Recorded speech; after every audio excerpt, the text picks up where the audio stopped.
ازيكم يا جماعه؟ عاملين ايه الاخبار؟ معاكم محمد زقزوق من zakworks.com. اهلا بيكم في درس جديد، درس مخصوص للقائي معاكم ومع المبدع مصطفى مكرم. الدرس متقسم لاربع اجزاء. الجزء الاول هنتكلم فيه عن تعريف الموشن جرافيكس. الجزء الثاني هنتعرف مع بعض على مجالات الموشن جرافيكس. الجزء الثالث هنتعرف مع بعض على برامج الموشن جرافيكس. اما الجزء الرابع والاخير هنشرح فيه بسرعه انترفيس الافتر افكتس وهنعمل بروجكت سريع مع بعض. يلا نبدا على طول في الجزء الاول، هو تعريف الموشن جرافيكس. التعريف ده طبعا من وجهة نظري فهو مش تعريف اكاديمي، لكن بناء على خبرتي في المجال فانا حطيت له التعريف ده. الموشن جرافيكس هو تحويل كم كبير وممل من المعلومات لفيديو مدته صغيرة يكون جذاب ومبهر للمشاهد، وباستخدام كل الامكانيات المتاحة من رسم وجرافيكس وتصوير وصوت لانتاج مادة بصرية وسمعية تجذب من يشاهدها. هو ده تعريف الموشن جرافيكس بكل بساطة. الجزء الثاني اللي هنتكلم فيه عن المجالات اللي بيدخل فيها الموشن جرافيكس، او ايه اللي بيتعمل بالموشن جرافيكس. يعني انت كموشن جرافيك ديزاينر ايه الحاجات اللي المفروض تشتغل فيها؟ من اهم المجالات دي مجال الانفوجرافيكس، مجال ال2 دي انيميشن بالذات في جزء الكومبوزيتنج، مجال الليرنينج ديفيديز او السيديهات التعليميه، اللوجو انتروز، الموفي تايتلز او عناوين الافلام، تترات الافلام والمسلسلات، الفيجوال افكتس، الجيمز، تصميم هويات القنوات الفضائيه، الاعلانات التلفزيونيه، الويب ديزاين، الموبايل ابليكيشنز. اما الجزء الثالث في درس النهارده هنعرف فيه البرامج اللي بتساعدك في انتاج فيديوهات موشن جرافيكس، وهي كالتالي: برنامج الفوتوشوب طبعا عشان تجهز شغلك بيه وبيستخدم هنا كبنيه تحتيه للبروجكت بتاعك. برنامج الالستريتور بالذات للناس اللي عايزه تشتغل في الانفوجرافيكس عشان رسم وتصميم الشخصيات واللوكيشنز. برنامج الافتر افكتس وهو البرنامج الاساسي في المجال بتاع الموشن اللي بتعمل بيه كل الحركه وكل الافكتس وبترندر منه البروجكت النهائي. محتاج كمان تكون عارف برنامج من برامج المونتاج، وهي كتير الحقيقه وكلها شبه بعض، سواء بريمير او سوني فيجاس او ايدياس او افيد او اي برنامج بيقص وبيلزق عشان يساعدك في تجميع شغلك بشكل سريع. ومحتاج طبعا برنامج الادوبي اوديشن لانك بتشتغل كمان في ساوند افكتس وتراكات مزيكا وفويس اوفر، فمحتاج تكون عارف شويه اوديشن عشان تماستر بيهم تراك الاوديو بتاعك. ولازم تعرف ان الابهار في الموشن جرافيكس بيكون عباره عن 50% صوره و50% صوت، يعني لازم تهتم بالاتنين عشان شغلك يطلع مظبوط. بالاضافه الى انك تكون عارف برنامج 3D عشان تجمل شغلك وتديله عنصر ابهار اكتر. وممكن تختار من برامج 3D الكتير، ومنهم البلندر وهو برنامج مجاني تقدر تحمله من موقعهم الرسمي وتشتغل بيه على طول، او برنامج السينما 4D وهو الصديق المقرب جدا لبرنامج الافتر افكتس ومجال الموشن جرافيكس عموما، او تختار بقى عواجيز ال 3D زي الماكس او المايا. كده انت تكون معاك ادوات محترمه وقويه تساعدك في انتاج موشن جرافيكس جودته عاليه. ووصلنا للجزء الرابع والاخير في درس النهارده اللي هنشرح فيه انترفيس الافتر افكتس، وهناخد مع بعض بروجكت صغير كده. زي ما احنا شايفين مع بعض دي الانترفيس بتاعت الافتر افكتس. فعندنا هنا البار اللي فوق الابيض ده اللي بيبقى فيه الفايل والايديت والكومبوزيشن واللاير والافكتس، البار المعتاد في كل برامج ادوبي، وعن طريقه بتتحكم في البروجكت بتاعك او في اي حاجه اصلا انت عايز تدخلها للبرنامج او تخرجها، يعني تعملها امبورت او اكسبورت، وترندر منها وتجيب وتحط التاثيرات بتاعتك او الافكتس اللي انت محتاجها في تجميل شغلك على الافتر افكتس. بعد كده بيجي البار اللي تحتيه اللي هو اللي فيه تولز او الشورت كات بتاعت التولز اللي هي زي سelection تول والهاند تول والكاميرا بتاعتنا على الافتر افكتس وروتيشن تول مثلا والزوم ان والزوم اوت والتكست تول. دي قائمه بيبقى فيها شورت كاتس كده للتولز اللي انت بتحتاجها بشكل مستمر ودائم وانت بتشتغل. بعد كده بيجي هنا الويندو دي بتاعه البروجكت، بتحط فيها كل هنا البروجكت فايلز بتاعتك اللي بتعمل لها امبورت من بره.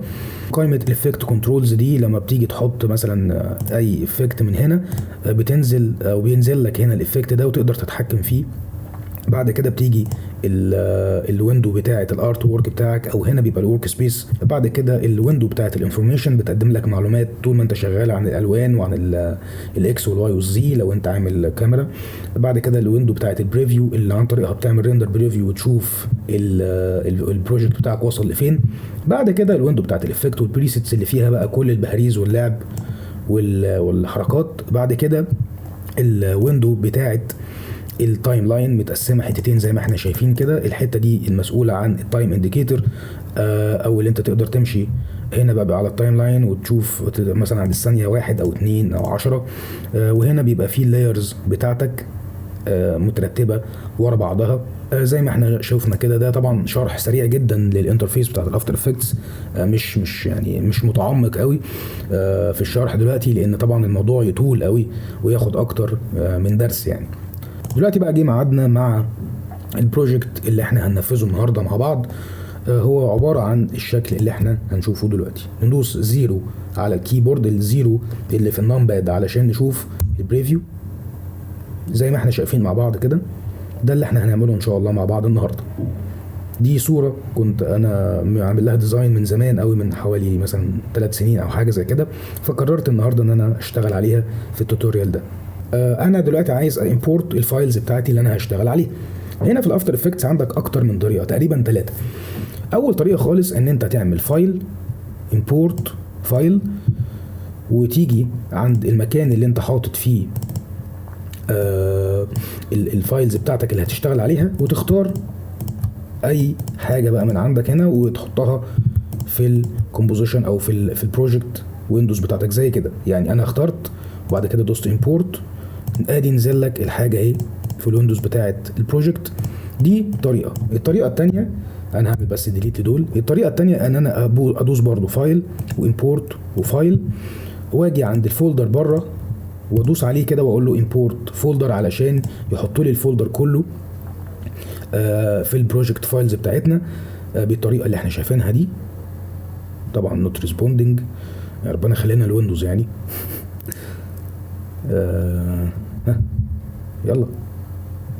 يلا بقى ما تخليهاش شكلنا وحش. الحمد لله. طيب فده ادي الفولدر اهو، وادي الفايلز بتاعتنا. ادي طريقه.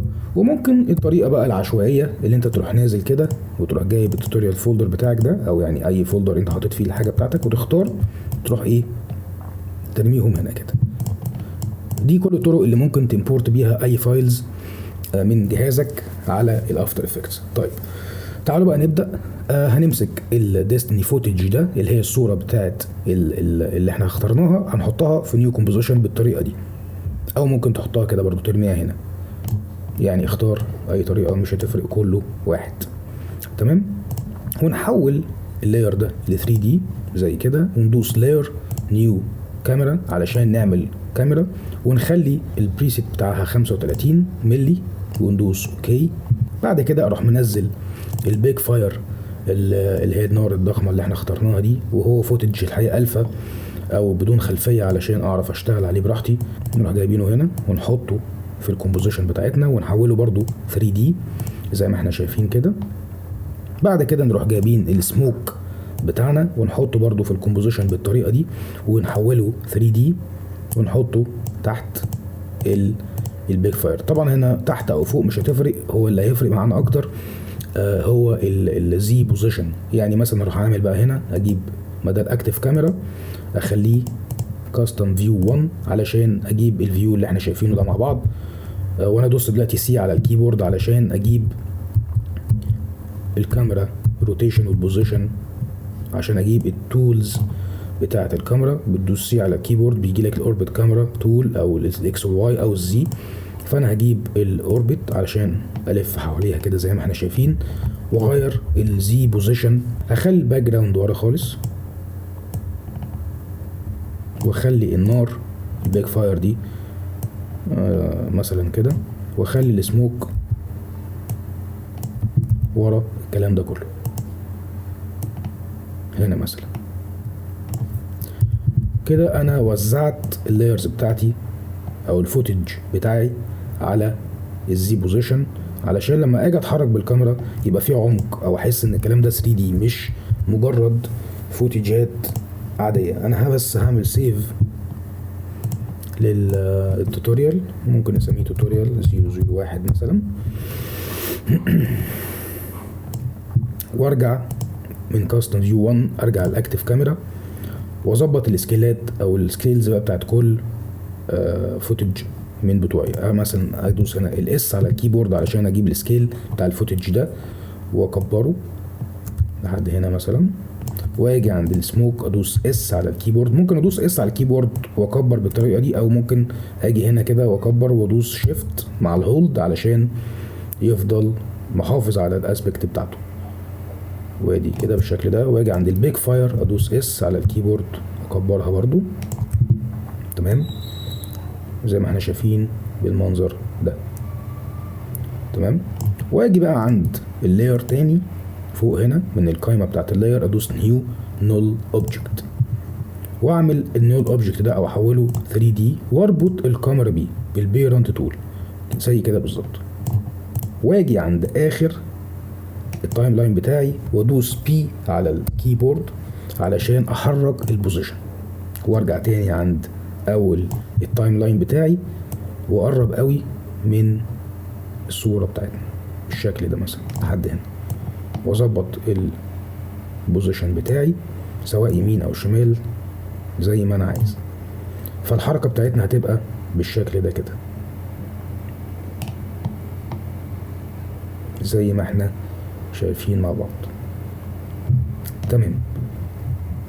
هعمل حركه بقى كده. طبعا احنا عارفين لما النار بتيجي تتحرك المفروض ان بيبقى ليها خيال او ليها نور كده على الحيطه، فهنا طبعا مفيش الكلام ده، فهعمل الخيال بتاع النار ده او الوهج بتاع النار.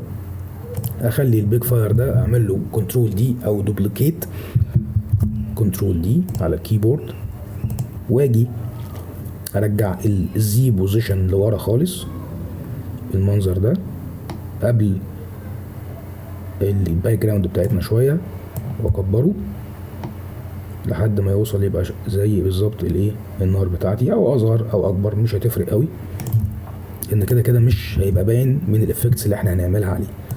واجي عند قائمه افكت، اجي عند بلور اند شاربن وادوس فاست بلور، واجي هنا اخليها مثلا 55 زي ما احنا شايفين كده. شفتوا الدنيا عملت ازاي؟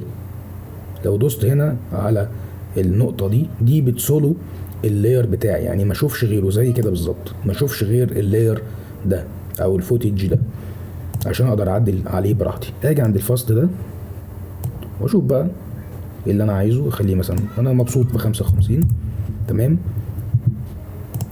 ارجع من السولو ده واحول الكالر اوفرلاي بتاع الفوتج ده، ادوس F4 علشان اجيب المود بتاع الكالرز، او ممكن من توجل سويتشز دي برضو نفس الكلام.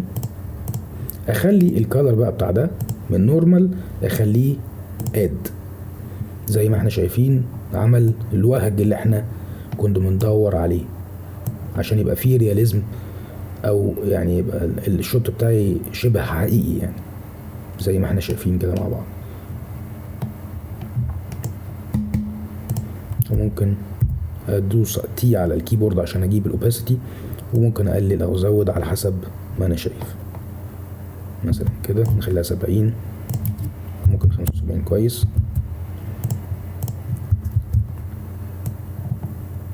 وادوس زيرو على الكيبورد علشان اشوف انا وصلت لفين في البروجكت. زي ما احنا شايفين الرندر كان سريع لان البروجكت مش مليان. ادي الحركه بتاعتنا جميله جدا. واجي عند النار اللي هي البيج فاير بتاعتنا دي اللي هي اصلا اللاير الاساسي اللي هو ده، واخلي المود بتاعه سكرين. شفتوا فرقت ازاي؟ فرقت جامد، بقت شكلها جميل، تمام. واجي عند السموك وادوس كليك يمين ترانسفورم واعمل فليب هوريزونتال علشان يبقى الناحيه التانيه. ليه انا مش عارف، بس انا حاسس ان وجوده هنا يعني هيبقى احسن يعني. ولا انتوا شايفين ايه؟ مش عارف، يعني هترجع لذوقك في الاخر او وجهه نظرك يعني في الحركه عموما يعني. دي الحركه بتاعتنا. وادوس بقى لاير نيو ادجستمنت لاير وادوس انتر على الكيبورد عشان اغير اسم اللاير ده واسميه كالر كوركشن، تمام. وادوس انتر وادوس على افكت كالر كوركشن كيرفز، واحاول بقى ايه اغير الالوان زي ما انا شايف وزي ما انا حابب تبقى عامله ازاي، زي ما احنا شايفين كده مثلا واجي عند البلو اقلل تحت كده شويه عشان اديله صفار، واجي عند الريد مثلا ممكن ازوده شويه. يعني هي الالوان او حته الكالر كوريكشن دي بتبقى راجعه لذوقك عموما، يعني على حسب ما انت شايف. عند جرين اقلل او ازود زي ما انت شايف، برضو ممكن نقلل شويه عشان يديها احمرار النار مثلا.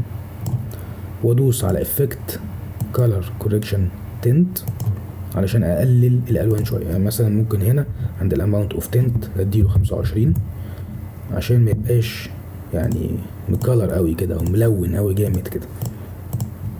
تمام. وادوس زيرو على الكيبورد علشان اشوف وصلت لفين. حلو قوي. طيب حاجه مهمه قوي، علشان في حاجات بتعمل كونفليكت كده مع البروجكت بتاعك، بالذات لما بتيجي تستخدم ستوك فوتج من بره. مهم قوي. يعني انت دلوقتي مثلا لو جينا عند الكومبوزيشن هنا، لازم ادوس كده عشان يفعل لي الكومبوزيشن. لو جينا عند الكومبوزيشن هنا ودوسنا كومبوزيشن سيتنجز، هنلاقي ان الفريم ريت بتاع البروجكت بتاعي 23.976. لازم الرقم ده يبقى زيه زي الفوتجز اللي انا مستخدمها هنا. يعني مثلا لو جيت عند البيج فاير هلاقي ان الفريم ريت بتاعه 23.976، ولو جيت عند السموك هلاقي 23.976. لازم كل الفوتجز بتاعتك تبقى زيها زي الكومبوزيشن سيتنجز بتاعتك. ده مهم قوي، لازم تاخد بالك من الموضوع ده. ممكن بقى نعمل لاير تاني من لاير نيو ادجستمنت لاير واسميه اف او ممكن فاينلز مثلا او فاينل، وادوس على افكت واجي عند النويز اند جرين واقول له مثلا اد جرين، واجي عند الفيوينج مود هنا من بريفيو اخليه فاينل مود. ليه انا عملت كده؟ علشان يعني التحبيبه دي، او يعني تعالوا نشوف الفرق كده. لو جينا نشيل الافكت ونحطه تاني، شايفين الفرق؟ عمل مود زي السينماتيك لوك كده، يعني اللي هو ايه، يعني زي افلام السينما. ده مهم قوي. يعني في حاجات بسيطه قوي كده انت ممكن تعملها تفرق معاك جامد قوي في اللوك في الاخر، يبقى شكله فيه واقعيه شويه. واجي عند الافكت وبلور اند شاربن، برضو ادوس على شاربن واخليها مثلا 25 عشان اديلها حده. 25 كتير شويه، ممكن مثلا 15. لطيفه، ماشي. وادوس زيرو على الكيبورد علشان اشوف وصلت لفين. زي ما احنا شايفين مع بعض الجرين بدأ يبقى موجود اهو، وحاسس ان الشوت مش 3 دي او مش جرافيكس، لا حاسس ان هو ايه، يعني حقيقي شويه او متصور في عالم الواقع يعني. زي ما احنا شايفين، بس هو الجرين زياده حبتين. تمام. فهاجي هنا عند الاد جرين علشان اقلله شويه، اخلي الكالر بتاعه. اجي هنا عند مونوكروماتيك واجي عند التشيك بوكس ده ادوس هنا كده علشان ما يبقاش في الجرين الوان، يبقى الجرين ابيض واسود. واجي عند الانتنسيتي دي، مش عارف ايه النهارده، مش عارف اتكلم. واجي عند الانتنسيتي واخليها نص علشان تقلل الجرين شويه، او ممكن مثلا 7.7 كده. لطيفه، ماشي، اوكي. وادوس زيرو على الكيبورد علشان اشوف انا وصلت لفين. زي ما احنا شايفين الرندر خلص، ونشوف النتيجه. جميله قوي.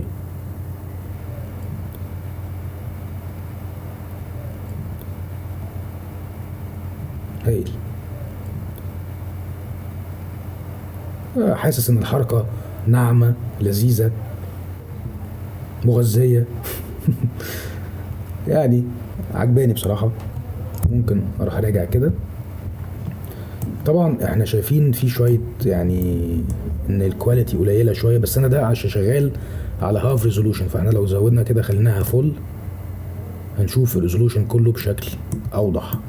انا شغال بس على هاف علشان الجهاز ما يهنكش معايا زي ما عمل في الاول كده وخلى منظرنا يعني وحش جدا فزي ما احنا شايفين مع بعض. تمام. واجي عندي بقى اللايرز دي كلها وادوس F4 تاني علشان ارجع للتوجل سويتشز دي، او يعني مودز توجل سويتشز مود، دي توجل سويتشز دي مود. تمام. واخلي وافعل قصدي الموشن بلور زي ما احنا شايفين كده، واجي هنا عند الموشن بلور دي اروح دايس. تمام. ده ليه؟ علشان يبقى فيه موشن بلور كده في الحركه زي ما بيبقى موجود في التصوير. بس بكل بساطه هو ده الدرس بتاعنا. دي حاجه بسيطه جدا كمقدمه يعني للافتر افكتس. اتمنى ان هي تكون عجبتكم، واتمنى اني اكون اديتكم نبذه كويسه عن انترفيس الافتر افكتس. وبالبروجكت ده كمان ان احنا نكون وصلنا يعني، او احنا نكون البريك ذا ايس زي ما بيقولوا في بره، ان احنا يعني كسرنا التلج او الحاجز اللي بينك وبين الافتر افكتس او بينك وبين الموشن جرافيك، علشان تقدر تقتحم المجال ده وتورينا بقى ابداعاتك وشغلك. شكرا جدا لاستاذ مصطفى مكرم على اللقاء الجميل ده، وانا كمان متشكر قوي انه خلاني اعمل الدرس اللذيذ اللي احنا عملناه النهارده ده مع بعض. كان معاكم محمد زقزوق من زاك وركس دوت كوم.